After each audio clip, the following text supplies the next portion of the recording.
সম্পাস কিচেনে আজকে তোমাদের দেখাবো বাটা মাছের সর্ষে পোস্ত। এর জন্য প্রথমে বাটা মাছগুলোকে ভালো করে ধুয়ে নুন হলুদ মাখিয়ে রেখেছি। এবার মশলাটা তৈরি করে নিই।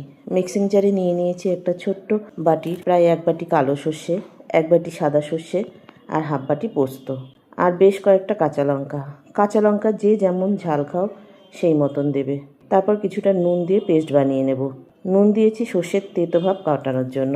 এবার কড়াইতে সর্ষের তেল গরম হয়ে আসলে কয়েকটা করে করে সব মাছ ভেজে তুলব। মাছ ভাজা হয়ে গেলে ওই তেলেই কালো জিরে ফোড়ন দেব। ফোড়নটা চলে আসলে পেস্ট করে রাখা মশলাটা দিয়ে দেব।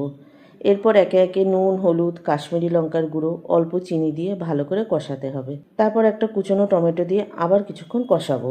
এবারে ঝোল দিয়ে দেব।